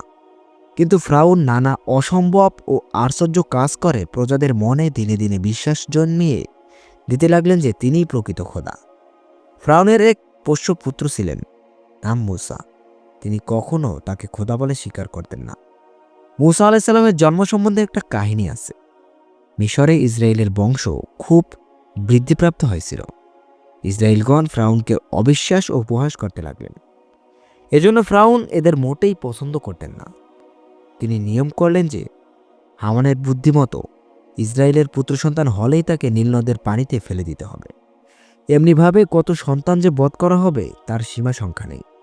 একদিন ফ্রাউনের স্ত্রী গোসল করতে এসে হঠাৎ দেখতে পেলেন নীলনদের ধারে নলবনের মধ্যে একটা সিন্দুক ভেসে আছে। তিনি বুঝতে পারলেন ছেলেটি ইসরায়েলের। শিশুটি দেখে তার অতিশয় অনেক মায়া হলো। তিনি তাকে পালন করবেন ঠিক করলেন। একজন ধাত্রীও খুঁজে পাওয়া গেল। তার হাতে ছেলের ভার দেওয়া হলো। ছেলেটির নাম রাখা হলো মূসা।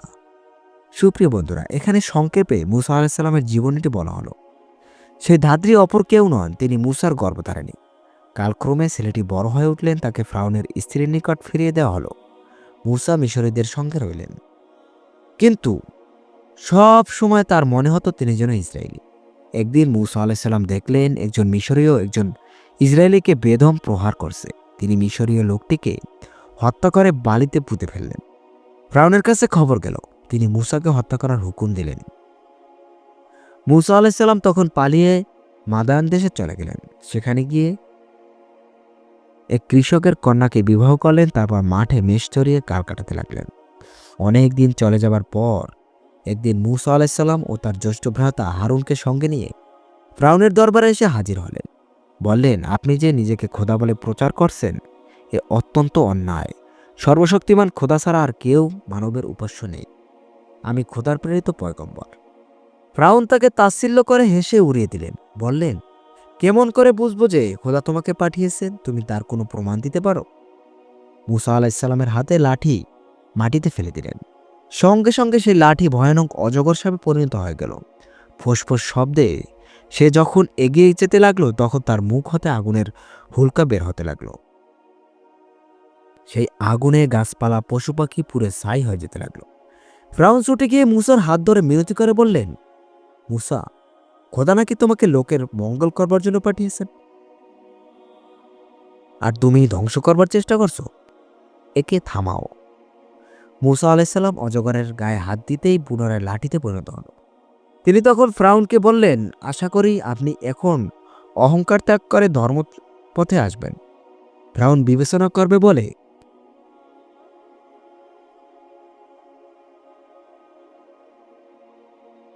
পরের দিন জানাবো। সেদিন মূসা আলাইসাল্লামকে যেতে বললেন। মূসা আলাইসাল্লাম চলে গেলেন। ফ্রাউন রাজমহলে ফিরে এসে কেমন করে মূসাকে জব্দ করা যায় সে বিষয়ে উজির নাজিদের সঙ্গে পরামর্শ করতে লাগলেন। উজির হামান অতি কুচক্রী এবং কূটবুদ্ধি সম্পন্ন ছিলেন। তিনি ফ্রাউনকে বুঝিয়ে দিলেন, মূসা একজন প্রথম শ্রেণীর জাদুকর এবং অতিশয় ধাপ্পাবাজ ব্যক্তি। তাকে জব্দ করার একমাত্র কৌশল রাজ্যের যত বড় বড় জাদুকর আছে সবাইকে একত্রিত করে তাদের বিদ্যাবুদ্ধির কাছে হার মেনে মূসা এখান থেকে পালিয়ে গেলেই আমাদের উদ্দেশ্য সিদ্ধ হবে। সুতরাং হামানের পরামর্শ অনুযায়ী কাজ আরম্ভ শুরু হলো। রাজ্যের মধ্যে যেখানে যত বড় ছোট জাদুকর ছিল তাদের আনবার জন্য লোক পাঠানো হলো। তারা যথাক্রমে রাজধানীতে এসে হাজির হলো। কার কত ক্ষমতা তা দেখবার দিন হিস্তর হলো। ফিরআউনের আহ্বানে মূসা আলাইহিসসালাম এলেন। একজন জাদুকর মন্ত্র উচ্চারণ করতে লাগলো। অমনি চারিদিক থেকে হাজার হাজার সাপ, বিছা, ভীমরুল সৃষ্টি হয়ে নানা রকম শব্দ করতে করতে মূসা আলাইহিসসালামের দিকে ছুটে যেতে লাগলো। অপর একজন মন্ত্র উচ্চারণ করতে শুরু করলেই অমনি শত শত সিংহ, বাঘ চারদিক থেকে গর্জন করে মূসা আলাইহিসসালামের দিকে এগিয়ে এসলো। মূসা আলাইহিসসালাম বিসমিল্লাহ বলে তার লাঠি মাটিতে রেখে দিতেই অমনি এমন ভয়ঙ্কর অজগর সাপ গর্জন করে উঠল, চোখের পলকে অন্যান্য জাদুকরদের সেই সিংহ, বাঘ, সাপ, বিছা টপ টপ করে গিলে ফেলল। তারপর ধলো জাদুকরদের, তাদেরও গলৎকরণ করে ফিরআউনের দিকে এগিয়ে গেল।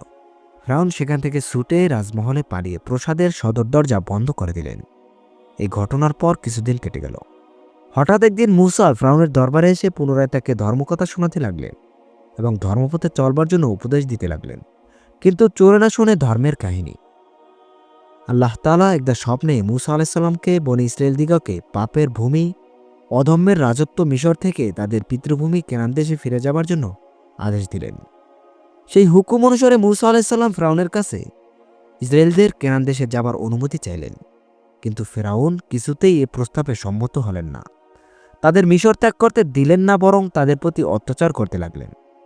ইসরায়েল দিগকে ফিরআউনের অত্যাচার থেকে উদ্ধার করবার কোনো উপায় না পেয়ে মূসা আলাইহিসসালাম খোদার নিকটে প্রার্থনা করতে লাগলেন। আল্লাহ তাআলা তখন তাকে মিশরীয়দের উপর অত্যাচার করবার হুকুম দিলেন। মূসা ও তার ভ্রাতা হারুন মিশরীয়দের উপর নতুন নতুন উৎপাত আরম্ভ করলেন। মূসা আলাইহিসসালাম নদীতে লাঠির আঘাত করলেন। দেখতে দেখতে পানির রক্ত হয়ে গেল। নদীর সমস্ত মাছ মরে গেল। তারপর পচে দুর্গন্ধ হতে লাগল। এতটুকু পানি পান করবার কিছুমাত্র উপায় রইল না। ইসরায়েলদের মিশর ত্যাগের অনুমতি প্রদানের জন্য মূসা পুনরায় ফিরআউনকে অনুরোধ করলেন। তখন ফিরআউন বললেন, নদীর পানি শুধরে দাও, আমি এ বিষয়ে বিবেচনা করব। মূসা আলাইহিসসালাম তার অনুরোধ রক্ষা করলেন, কিন্তু মূসাকে কয়েকদিন ঘুরিয়ে ফিরআউন তার প্রতিশ্রুতি রক্ষা করলেন না। মূসা রেগে ক্ষুব্ধ হয়ে পানির দিকে লাঠি ছুড়ে দিলেন। অমনি দলে দলে ব্যাঙ মিশর ভূমি ছেয়ে ফেলল। এভাবে মূসা আলাইহিসসালাম ব্যাঙের হাত থেকে রক্ষা করলেন, পমুর মরক থেকে রক্ষা করলেন, মাছির হাত থেকে রক্ষা করলেন, উকুনের হাত থেকে রক্ষা করলেন, এমনকি সকলের ভীষণ ফোড়া হলো। দেশে শিলাবৃষ্টি হয়ে গেল। পঙ্গপাল এসে সব ফসল নষ্ট করে দিল। তারপর একবার 3 দিন 4 দিন এমন অন্ধকার হয়ে থাকলো যে কোন দিকে কারো কোনো নজর রাখবার উপায় রইল না। মূসা আলাইহিসসালাম ফিরআউনকে অনুরোধ করলেন যে এখনও ইসরায়েল দিগকে মিশরে ছেড়ে যেতে অনুমতি দেওয়া হোক। যদি তাদের ছেড়ে দেওয়া যেতে হয় তাহলে মিশরীয়দের উপর যে ভীষণ অত্যাচার হবে তার তুলনায় বর্তমানের অত্যাচার অতি নগণ্য। ফিরআউনকে বারবার সতর্ক করে দেয়া সত্ত্বেও তার কথায় ফিরআউন একেবারেই কর্ণপাত করলেন না। ইসরায়েলগণকে উদ্ধার করবার জন্য খোদা অসন্তুষ্ট হয়ে মিশরীয়দের প্রত্যেক বাড়ির বড় ছেলে এবং বড় পশুকে মেরে ফেললেন। এবার ফিরআউনের বড় ভয় হল। তিনি ইসরায়েলের চলে যাওয়ার অনুমতি দিলেন। ইসরায়েলরা অনুমতি পেয়ে দল বেঁধে রওনা হলেন। মূসা ও হারুন আগেই চললেন। ইসরায়েলদের চলে যেতে দেখে হামান উজিরগণ ফিরআউনকে আবার কুপরামর্শ দিতে লাগল। রাস্তাঘাট পরিষ্কার, নালা নর্দমা প্রভৃতি সাফ করা, রাজ্যের ছোট ছোট যত কাজ আছে তাদের দিয়ে জোর করে করিয়ে নেওয়া হয়েছিল। তারা যদি চলে যায় তাহলে এসব কাজ কারা করবে? সুতরাং তারা যাতে মিশর ছেড়ে যেতে না পারে তার ব্যবস্থা করবার জন্য ফিরআউনকে অনুরোধ করতে লাগল। ফিরআউন চিন্তা করে দেখলেন, ইসরায়েলরা চলে গেলে তো সত্যই কাজকর্মের অনেক অসুবিধা হবে। তখন তিনি নিজে ও মিশরীয়রা তাদের ফিরিয়ে আনবার জন্য ফিরআউন তার সৈন্য সামন্ত নিয়ে তাদের পিছনে ধাওয়া করলেন। ইসরায়েলরা ততক্ষণে লোহিত সাগরের তীরে এসে পৌঁছে গেছে। এমন সময় তারা পিছনের দিকে দেখতে পেলেন ফিরআউনের অগণিত সৈন্য তাদের ধরতে আসছে। পেছনে এই বিপদ সম্মুখে প্রকাণ্ড সাগর, ইসরায়েলগণ কোথায় যাবেন ঠিক করতে পারছেন না। ভয়ে তারা কাঁপতে লাগলেন। এমন সময় আল্লাহ তাআলা মূসা আলাইহিস সালামকে আদেশ করলেন, মূসা, তোমার লাঠি দিয়ে সমুদ্রের উপর আঘাত করো। মূসা আলাইহিস সালাম তাই করলেন। বিশাল লোহিত সাগর দুই ভাগে দেওয়ালের মতো খাড়া হয়ে দাঁড়িয়ে রইল। সেই পথে দিয়ে হারুন আগে চললেন। ইসরায়েলরা নিরাপদে পিছু পিছু উপারে চলে গেলেন। সমস্ত লোক পার হয়ে গেল, মূসা আলাইহিস সালাম নিজেও পার হলেন। তখনও সাগরের সেই রাস্তা তেমনই রয়ে গেল। ফিরআউন তার লোকজন ও সৈন্য সমস্ত নিয়ে এই কাণ্ড দেখে তিনিও আশ্চর্যজনক রাস্তা দেখে এই রাস্তায় রওনা হলেন। যখন তারা সাগরের মাঝামাঝি এসে পৌঁছলেন, তখন আল্লাহ তাআলা মূসা আলাইহিস সালামকে বললেন, তাড়াতাড়ি সাগরের উপর তোমার লাঠি দিয়ে আবার আঘাত করো। খোদার হুকুম মতো যেই তিনি সাগরের পানিতে আঘাত করলেন, অমনি দুই দিক থেকে পান খাড়া উঁচু দেয়াল ফিরআউন ও তার সৈন্যদের উপর পরে তাদের ভাসিয়ে নিয়ে গেল। মরবার সময় তরমুজ ফিরআউন একটু কাঁদবার অবসরটুকু পর্যন্ত পেল না। নবী মূসা আলাইহিস সালামের সময়কালে ফিরআউনের সহচর হামান, ওই কুরআনের ঐতিহাসিক বর্ণনায় কি ভুল আছে? আল কুরআনে মূসা আলাইহিস সালামের ঘটনায় মিশরের ফিরআউন সাথে সাথে আরও একজন মন্দ ব্যক্তির কথা উল্লেখ আছে, আর সে ব্যক্তি হচ্ছে হামান। সে ছিল ফিরআউনের সহযোগী। পবিত্র কুরআনের 3টি সূরায় হামানের কথা উল্লেখ করা আছে। আল কুরআনে উল্লেখ আছে, ফিরআউন তামাশা ছলে হামানকে এক সুউচ্চ ইমারত নির্মাণের নির্দেশ দেয়, যাতে করে সে আকাশে উঁকি দিয়ে মূসা আলাইহিস সালামের উপাস্য প্রভুকে দেখতে পায়। অত্যন্ত শক্তিশালী দোয়া, যে ব্যক্তি এই দোয়াটি পাঠ করবে ইনশাআল্লাহ। আল্লাহ তাআলা বলেন, ফিরআউন আরও বলল, হে হামান, আমার জন্য একটি উঁচু ইমারত বানাও, যাতে আমি অবলম্বন পাই, আসমানে আরোনের অবলম্বন, যাতে আমি মূসার ইলাহ উপাস্য প্রভুকে দেখতে পাই, আর আমি কেবল তাকে মিথ্যাবাদী মনে করি। খ্রিস্টান মিশনারি ও নাস্তিক মুক্তমানের দাবি কুরআনের এই বিবরণে ভুল আছে। কেন? কারণ বাইবেলে মূসা আলাইহিস সালামের ঘটনায় হামান নামে ফিরআউনের কোনো সহচরের বিবরণ নেই। তাছাড়া বাইবেলেও একজন হামানের কথা উল্লেখ আছে, সেও একটি উঁচু ইমারত নির্মাণ করে। কিন্তু বাইবেলের এই হামান মূসা আলাইহিস সালাম ও ফিরআউনের সময় বাস করত না, বরং এর থেকে প্রায় 1000 বছর পরে পারস্যের রাজা অহস্যেরর সময় বাস করত। এ কারণে তাদের দাবি হচ্ছে কুরআন হামান বিষয়ে ভুল তথ্য দিয়েছে। মূসা আলাইহিস সালাম ও ফিরআউনের সময়ে যেন হামান মিশরে ছিল না, এবং হামান মূসা আলাইহিস সালামের 1000 বছর পরের মানুষ। প্রথম কথা, খ্রিস্টান মিশনারিদের দাবির না হয় একটা হেতু পাওয়া গেল। তাদের ধর্মগ্রন্থের ঘটনার সাথে সাংঘর্ষিক তথ্য কুরআনে আছে। কিন্তু নাস্তিক মুক্তমনারা কি কোনো ধর্মগ্রন্থে বিশ্বাস করে? তারা কেন সবসময় বাইবেলের ঘটনাকে সঠিক ধরে নিয়ে কুরআনকে বিবেচনা করে? সাধারণ যুক্তি তো এটাই বলে যে দুটি গ্রন্থে যদি বিপরীত তথ্য থাকে, তাহলে এর যে কোনো একটি সঠিক ও অন্যটি ভুল হতে পারে। যে কোনো নিরপেক্ষ ব্যক্তির এভাবেই বিষয়টা দেখা উচিত, তাই না? কিন্তু নাস্তিক মুক্তমনারা কেন ইহুদি খ্রিস্টানদের ধর্মগ্রন্থকে প্রথমে সঠিক ধরে নেয়, আর এর সাথে কোরআনের তথ্যের বৈপরীত থাকলে সেটাকে ভুল ধরেও নেয়? এর উল্টোটা হবার তো সম্ভাবনা থাকে। নাস্তিক মুক্তমনার এই একচোখা দৃষ্টিভঙ্গি প্রমাণ করে যে তারা আসলে ধর্ম নিরপেক্ষ না, তারা আসলে ইসলাম বিদ্বেষী। দ্বিতীয় কথা, কুরআন আর বাইবেলের কোনো তথ্য মিল নেই। মিল থাকলেই খ্রিস্টান মিশনারি আর নাস্তিক মুক্তমনারা হইসে করে বলতে থাকে যে কোরআন আসলে বাইবেল থেকে কপি করা। হামান বিষয়ক এই ঘটনার হেতু বাইবেলের তথ্যের সাথে কুরআনের ঘটনার কোনো মিল নেই। কাজেই এখানে তাদের এই অভিযোগ আনবার সুযোগই নেই। কাজে এখানে হয় বাইবেল সত্য, না হয় কুরআন সত্য, অথবা উভয় গ্রন্থই ভুল। চলুন আমরা ঐতিহাসিক তথ্য প্রমাণাদির আলোকে নিরপেক্ষ বিশ্লেষণ করে দেখি এখানে কোন গ্রন্থ সঠিক তথ্য দিয়েছে, বাইবেল নাকি কুরআন। বাইবেলের বাংলা ইষ্টের বিবরণ নামক হচ্ছে হামানের কথা উল্লেখ আছে। এই বাইবেলের পুরাতন নিয়ম অংশের একটি গ্রন্থ, যে কুরআন এ খ্রিস্টান মিশনারি আর নাস্তিকরা অভিযুক্ত করে বাইবেল থেকে কপি করা বলে, সেই কুরআনে আমরা দেখছি এমন ঐতিহাসিক তথ্য আছে যা কোনো ইহুদি বা খ্রিস্টান পণ্ডিতের সেই যুগে জানা ছিল না। ঐতিহাসিক তথ্যে ভুল থাকা তো দূরের কথা, নিরপেক্ষ বিশ্লেষণ দ্বারা আমরা দেখতে পাচ্ছি যে কুরআনের বিস্ময়করভাবে কঠিন সঠিক ইতিহাস তথ্য আছে। ইসলাম বিদ্বেষীদের অভিযোগ আর সত্যের মাঝে সবসময় বিশাল ব্যবধান লক্ষ্য করা যায়। প্রাচীন মিশরীয় ভাষা তো মোহাম্মদ সাল্লাল্লাহু আলাইহি সাল্লাম শত শত বছর আগে বিলুপ্ত হয়ে গিয়েছিল। এর যুগে 7ম শতাব্দীতে পৃথিবীতে কেউ প্রাচীন মিশরীয় ভাষা জানত না। কোনো মিশরবিদও সে যুগে ছিল না। প্রাচীন মিশরীয় ভাষার পাঠোদ্ধার করা সম্ভব নয়। মোহাম্মদ সাল্লাল্লাহু আলাইহি সাল্লামের সময় থেকে এর সহস্রাব্দের বেশি সময় পরে 18 শতকে। আজ থেকে 1400 বছর আগে এমন কে ছিল যে জানতো প্রাচীন মিশরে পাথরের নির্মাণ শ্রমিকদের নেতার টাইটেল ছিল হামান, কিংবা প্রাচীন মিশরীয় সভ্যতার মানুষেরা পুরানো ইট দিয়ে ইমারত তৈরি করত? সপ্তম শতাব্দীতে কে মোহাম্মদ সাল্লাল্লাহু আলাইহি সাল্লামকে বলে দিল প্রাচীন মিশরীয় লিপির মর্ম? কে তাকে নিখুঁতভাবে ঐতিহাসিক তথ্য বলে দিল? একমাত্র মহান স্রষ্টা আল্লাহ ছাড়া আর কে? তুমি মোহাম্মদ তো এর পূর্বে কোনো কিতাব পাঠ করনি এবং সহজে কোনোদিন কিতাব লেখনি। এরূপ করে মিথ্যাবাদীরা অবশ্যই সন্দেহ পোষণ করবে, বরং তাদের জ্ঞান দেওয়া হয়েছে।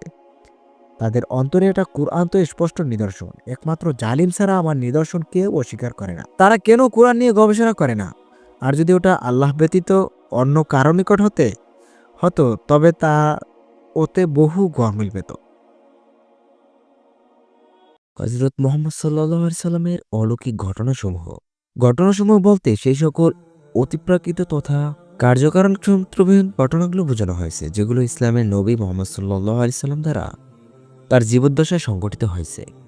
ইসলামী পরিভাষায় নবী রাসূল কর্তৃক প্রদর্শিত এরূপ অলৌকিক ঘটনাসমূহকে মুজিজা বলে আখ্যায়িত করা হয়। মুহাম্মদ সাল্লাল্লাহু আলাইহি সাল্লামের বহু মুজিজা রয়েছে। ইমাম বাইহাকি বলেন, হুজুর সাল্লাল্লাহু আলাইহি সাল্লামের মুজিজা হলো 1000।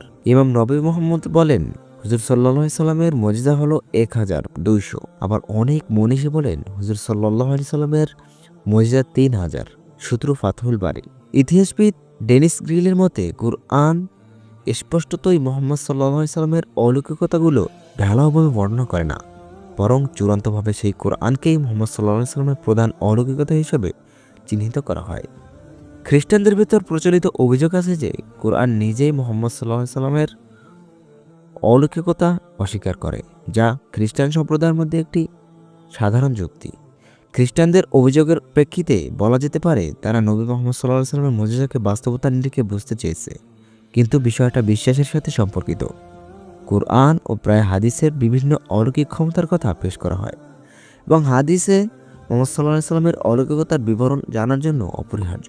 অলৌকিক ঘটনাসমূহের তালিকা। কুরআন মুহাম্মদ সাল্লাল্লাহু আলাইহি সাল্লামের পাওয়া সর্বশ্রেষ্ঠ অলৌকিক বস্তু বা মুসলমানদের দ্বারা বিবেচিত এবং সব সময়ের জন্য একটি অলৌকিক ঘটনা। তাদের নিজস্ব জীবনকালের মধ্যে সাক্ষী করা হয়েছে এবং অন্যান্য ধর্মাবলম্বী একে অলৌকিক ক্ষমতা হিসেবে অস্বীকার করেন না। চন্দ্র বিভাজন, ইসরা ও মিরাজ, রাত্রি ভ্রমণ। আলী ইবনে শাহুল রাবন আল তাবারি বলেন, মুহাম্মদের সাফল্য এবং তার শত্রুদের বিরুদ্ধে বিজয় তার অলৌকিকতা সমূহের একটি ছিল। একইভাবে অনেক আধুনিক মুসলিম ঐতিহাসিকদের মতে মুহাম্মদ সাল্লাল্লাহু আলাইহি সাল্লামের সর্বশ্রেষ্ঠ অলৌকিক, যেমন ধর্মীয়, সামাজিক, ধর্মান্তরিত, রাজনৈতিক, সামরিক ও সাহিত্যগুলোকের হিসাবে ক্ষমতা বিভিন্ন ক্ষেত্রের মধ্যে একটি খুব অল্প সময়ের মধ্যে তার পার্থিব শিক্ষা দীক্ষা, বিশ্বাস ও বিশ্বের বিজয়কে প্রভাবিত করে, যার মধ্যে আরব যাযাবররা ছিল। বেশ কয়েকবার তিনি অলৌকিকভাবে খাদ্য ও পানীয় সরবরাহ করেন। বদর যুদ্ধের আগে 3 বদর নামক স্থানে পৌঁছে মুহাম্মদ সাল্লাল্লাহু আলাইহি সাল্লাম বলেন, এটা অমুকের শাহাদাতের স্থান, এটা অমুকের হত্যার স্থান। সাহাবীরা বলেন, রাসূলুল্লাহ সাল্লাল্লাহু আলাইহি সাল্লাম যার জন্য যে স্থান দেখিয়েছেন তার সামান্য এদিক সেদিক হয়নি। মুসলিম। তিনি একটি খেজুর গাছ ঠেস দিয়ে দাঁড়ানো থেকে উঠে দাঁড়ালে গাছটি কাঁদছিল। তিনি 2 গাছকে সরতে বলায় তা সরে গিয়েছিল। তার দ্বারা কৃত ভবিষ্যৎবাণী, মক্কা থেকে মদিনায় হিজরত, তিনি তাবুক যুদ্ধের সময় তার হাজার হাজার সৈন্যের তৃষ্ণা নিবারণে এবং উজু করতে বিপুল পরিমাণ পানির ব্যবস্থা করেন। তিনি তার অনুগামীদের নিয়ে হুদাইবিয়ার সন্ধিপত্র করার সময় পানি পান এবং অজুর পানি ব্যবহার করতে গিয়ে পানি সংকটে পড়লে তার সাথে পানি বেড়ে ভরে উঠেছিল। বদর যুদ্ধের সময় তিনি শত্রুদের দিকে এক মুঠো মাটি ছুড়ে দেন, ফলে তারা অন্ধ হয়ে যায়।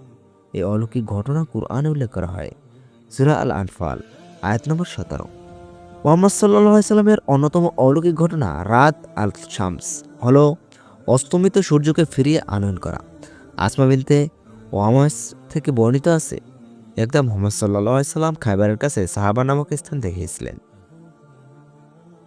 তার মাথা মোবারক আলী কোলে রেখে বিশ্রাম করেছিলেন। আলী কিন্তু আসরের নামাজ আদায় করেননি। এমতো অবস্থায় ওহী নাজিল শুরু হলো। শেষ পর্যন্ত সূর্য অস্তমিত হয়ে গেল। মুহাম্মদ সাল্লাল্লাহু আলাইহি সাল্লাম জিজ্ঞেস করলেন, তোমরা কি আসরের নামাজ আদায় করেছো? আলী রাদিয়াল্লাহু তাআলা আনহু বলেন, না। তখনই মুহাম্মদ সাল্লাল্লাহু আলাইহি সাল্লাম হস্ত উত্তোলন করে দোয়া করলেন, হে আল্লাহ, আলী আপনার রাসূলের অনুগত ছিল, সূর্য ফিরিয়ে দিন যাতে সে আসরের নামাজ সঠিক অর্থে আদায় করতে পারে। আসমাইলতে মায়স বলেন, অস্তমিত সূর্য পুনরায় দিগন্তে দৃশ্যমান হলো। ইমাম তাহাবি মোহাম্মদ সাল্লাহ সাল্লাম বলেন, হাদিসটি বিশুদ্ধ। হাদিসের সব বর্ণনাকারী নির্ভরযোগ্য।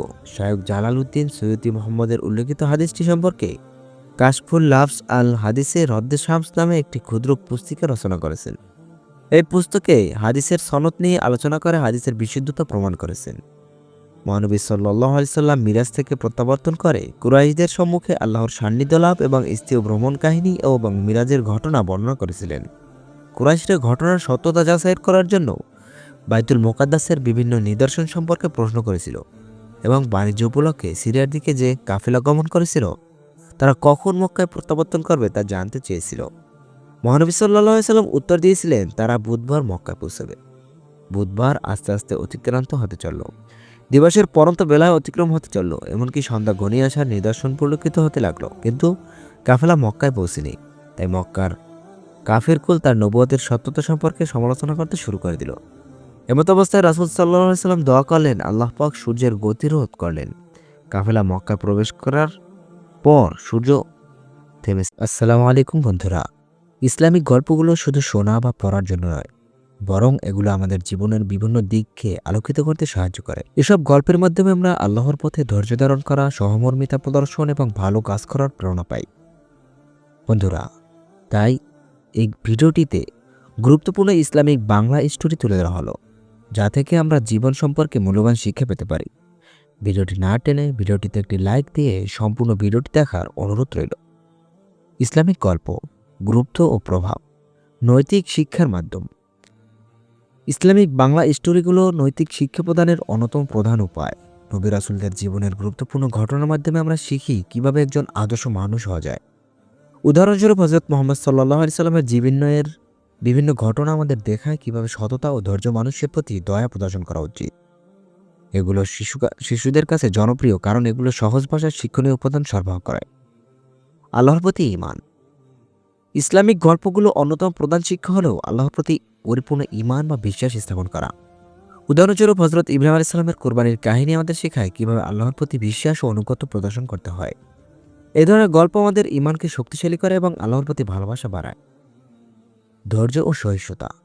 ইসলামিক বাংলা স্টোরিগুলো ধৈর্য ও সহিষ্ণুতার মহান গুণাবলী শিক্ষা দেয়। হযরত আইয়ুব আলাইহিস সালামের কাহিনীতে দেখা যায় তিনি দীর্ঘ সময় ধরে কঠিন রোগ সহ্য করেছেন, কিন্তু কখনো আল্লাহর উপর থেকে তার বিশ্বাস হারাননি। এ ধরনের কাহিনী আমাদের জীবনে কষ্ট ও পরীক্ষার সময় ধৈর্য ধারণ করতে শেখায়। পারিবারিক মূল্যবোধ। ইসলামিক গল্পগুলোতে পারিবারিক সম্পর্কের গুরুত্ব তুলে ধরা হয়, বিশেষত পিতামাতা সন্তানের সম্পর্ক এবং পরিবারের মধ্যে সহযোগিতা, ভালোবাসার গুরুত্বকে জোর দেওয়া হয়। উদাহরণস্বরূপ হযরত ইউসুফ আলাইহিস সালামের কাহিনীতে আমরা দেখি কিভাবে পরিবারের সহমর্মিতা ও ক্ষমার গুণাবলী কাজ করে। হযরত ইব্রাহিম আলাইহিস সালাম ও তার পুত্রের কোরবানি। হযরত ইব্রাহিম আলাইহিস সালামের জীবনের অন্যতম গুরুত্বপূর্ণ ঘটনা হলো আল্লাহর আদেশ অনুযায়ী তার পুত্র ইসমাঈল আলাইহিস সালামকে কোরবানি দেওয়ার চেষ্টা। একদিন ইব্রাহিম আলাইহিস সালাম স্বপ্নে দেখেন আল্লাহ তাকে তার প্রিয় পুত্রকে কোরবানি দিতে বলেছেন। তিনি স্বপ্নটি বারবার দেখার পর বুঝতে পারেন যে এটি আল্লাহর পক্ষ থেকে আদেশ। আল্লাহর আদেশ মেনে তিনি পুত্রকে কোরবানি করার জন্য প্রস্তুত হন, কিন্তু আল্লাহ ইব্রাহিম আলাইহিস সালামের এই পরীক্ষা গ্রহণ করেন এবং শেষ মুহূর্তে একটি দুম্বা পাঠিয়ে দেন কোরবানির জন্য। এই ঘটনা আমাদের শেখায় আল্লাহর প্রতি পূর্ণ অনুগত্য ও তার উপর অগাধ বিশ্বাসের মূল্য। হযরত মুহাম্মদ সাল্লাল্লাহু আলাইহি সাল্লাম ও বৃদ্ধা মহিলার গল্প। নবী করিম সাল্লাল্লাহু আলাইহি সাল্লামের জীবনে এক বৃদ্ধা মহিলার সাথে ঘটে যাওয়া একটি বিশেষ ঘটনা খুবই শিক্ষা দেয়। নবী করিম সাল্লাল্লাহু আলাইহি সাল্লাম এর পথে একজন মহিলা কাঁটা পুঁতে রাখত, কিন্তু নবী করিম সাল্লাল্লাহু আলাইহি সাল্লাম কখনোই এই প্রতিক্রিয়া দেখাননি, বরং ধৈর্য ধারণ করতেন। একদিন মহিলাটি অসুস্থ হয়ে পড়েন এবং নবী করিম সাল্লাল্লাহু আলাইহি সাল্লাম তাকে দেখতে গেলেন। নবীজির এই মহত্ব দেখে বৃদ্ধা মহিলার হৃদয় পরিবর্তন হয় এবং তিনি ইসলাম গ্রহণ করেন। এই গল্প আমাদের শেখায় ক্ষমাশীল ও সহমর্মিতার গুরুত্ব। হযরত ইউসুফ আলাইহিস সালামের ধৈর্যের কাহিনী। হযরত ইউসুফ আলাইহিস সালামের জীবনে অসংখ্য কষ্ট এবং পরীক্ষার সম্মুখীন হতে হয়েছে, কিন্তু তিনি কখনো আল্লাহর উপর থেকে তার বিশ্বাস হারাননি। তার ভাইয়েরা ঈর্ষা থেকে তার একটি কূপে ফেলে দেয় এবং পরে একদল ব্যবসায়ী তাকে কিনে নেয়। ইউসুফ আলাইহিস সালাম দীর্ঘকাল কারাবন্দী ছিলেন, কিন্তু তিনি সবসময় আল্লাহর উপর ভরসা রেখেছিলেন। আল্লাহ তাকে মুক্তি দেন এবং মিশরের রাজ্যের উচ্চ পদে আসীন করেন। এই গল্প থেকে আমরা ধৈর্য এবং আল্লাহর উপর সম্পূর্ণ বিশ্বাস রাখা ও দোয়া করার শিক্ষা পাই। আশাবরীর সাহাবী ও সাহসের গল্প। একজন সাহাবীর গল্প রয়েছে যিনি মুহাম্মদ সাল্লাল্লাহু আলাইহি সাল্লামের জন্য নিজের জীবন উৎসর্গ করতে প্রস্তুত ছিলেন। এক যুদ্ধে তিনি গুরুতরভাবে আহত হন, কিন্তু তবুও তিনি নবী করিম সাল্লাল্লাহু আলাইহি সাল্লামকে বাঁচাতে সামনে চলে আসেন এবং নিজে আহত হন। নবী করিম সাল্লাল্লাহু আলাইহি সাল্লাম তাকে সাহস ও ধৈর্যের জন্য প্রশংসা করেন। এই গল্প আমাদের শেখায় যে আল্লাহর রাস্তায় সব কিছু উৎসর্গ করা কতটা মহৎ কাজ। হযরত সুলাইমান আলাইহিস সালাম ও পিঁপড়ের উপদেশ। হযরত সুলাইমান আলাইহিস সালাম ও তার বাহিনী নিয়ে একটি পথে যাচ্ছিলেন। সেই পথে একটি পিঁপড়ের দল ছিল এবং তার নিজেদের মধ্যে আলোচনা করছিল যে তারা যেন গর্তের ভেতর চলে যায়, কারণ হযরত সুলাইমান আলাইহিস সালাম ও তার বাহিনী তাদের পিষে ফেলতে পারে। হযরত সুলাইমান আলাইহিস সালাম আল্লাহর দেওয়া ক্ষমতার মাধ্যমে পিঁপড়াদের কথা শুনতে পান এবং সঙ্গে সঙ্গে তার বাহিনীকে থামানোর নির্দেশ দেন। এরপর তিনি আল্লাহর কাছে শুকরিয়া আদায় করেন যে তিনি তাকে এমন ক্ষমতা দান করেছেন যা তাকে অন্য সৃষ্টির কথা শুনতে সহায়তা করে। এই গল্প আমাদের শেখায় আল্লাহর প্রতি কৃতজ্ঞতা ও প্রতিটি জীবের প্রতি দয়া প্রদর্শনের গুরুত্ব। হযরত উসমান রাদিয়াল্লাহু তাআলা আনহু এর দানশীলতার গল্প। একবার মদিনায় একটি বড় খরার সময় মানুষের তীব্র পানির সংকটে ভুগছিল। তখন মদিনায় একটি কূপের মালিক সেই কূপ থেকে পানি কিনতে মানুষকে বাধ্য করতেন এবং দামও কিন্তু অত্যন্ত বেশি। হযরত ওসমান রাদিয়াল্লাহু তাআলা আনহু এই কথা শুনে কূপের মালিকের কাছে গিয়ে পুরো কূপটি কিনে নেয় এবং তাকে মদিনাবাসীর জন্য বিনামূল্যে দিয়ে দেন। তার এই উদারতা ও দানশীলতা দেখে সবাই মুগ্ধ হন। এই গল্প আমাদের শেখায় সমাজের সেবা ও সাহায্যের গুরুত্ব এবং আল্লাহর সন্তুষ্টি লাভের জন্য দানশীলতা কতটা মূল্যবান।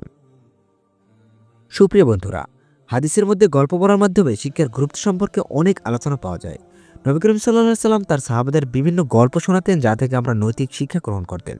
হযরত আবু হুরায়রা রাদিয়াল্লাহু তাআলা আনহু বর্ণনা করেন, নবী করিম সাল্লাল্লাহু আলাইহি সাল্লাম বলতেন, যে ব্যক্তি মানুষের সাথে নরম ব্যবহার করবে সে আল্লাহর কাছে নরম ব্যবহার পাবে।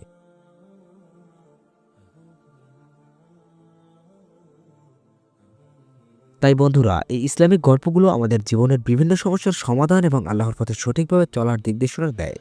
নবী করিম সাল্লাল্লাহু আলাইহি সাল্লামের জীবন আমাদের শেখায় কিভাবে ধৈর্য, সহমর্মিতা এবং ঈমানকে জীবনের বাস্তবায়িত করা উচিত।